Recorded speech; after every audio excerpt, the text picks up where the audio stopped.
Agoy, naglakaw ako. Muning baga kaingis mo. Wala guys. Hindi ako nag-drive kasi aray ko. Ang lalim ng snow. Muna ni Ron. Ako nag-drive kay hindi ko ka-drive anong perting daghan ng snow. Hala. Asa agmang ko eh. Kalan. Sakay ko bus. Kadaghan ba anong snow eh? Kalalim ba? Aray ko.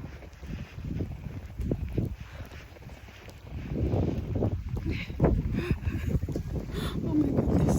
Nasa murag dili ni ang akong bilakwan.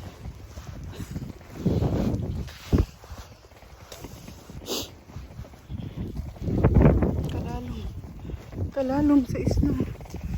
Dulas pa gyud. Asa ka po ani? Siguro malabang ko. Ay. Good.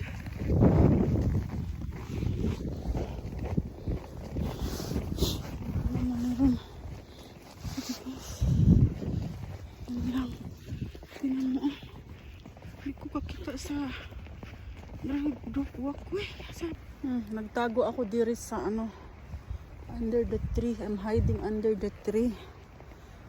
I'm waiting for the bus. Look at the snow. Nag-snowstorm kasi dito. Oh my goodness. Di gaya sa bus. Uy. Naglakaw-lakaw lang sa ako. Ano nyo guys, hindi ako makadrive yan eh. Kaya ako yung nag-bus lang ngayon. Hinintay ko pa si bus. Hindi ko pa alam kung ilang oras o ilang minuto. Kaya ako yung nagtatago din sa ilalim ng kahoy. Paitaan ng Canada. Oh, look at that. Oh. Kung nag-drive ako dito, ma-stuck ako. Alam ko ma-stuck ako eh. Kaya hindi pumayag yung isa na mag-drive ako. Kasi daw baka ma-stuck ako. Ayan ang bus oh. Pero pagbalik pa niyan ako sasakay.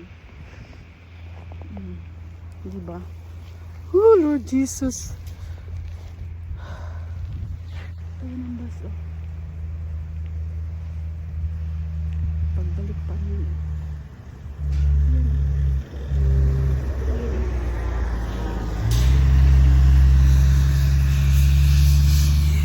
Diba?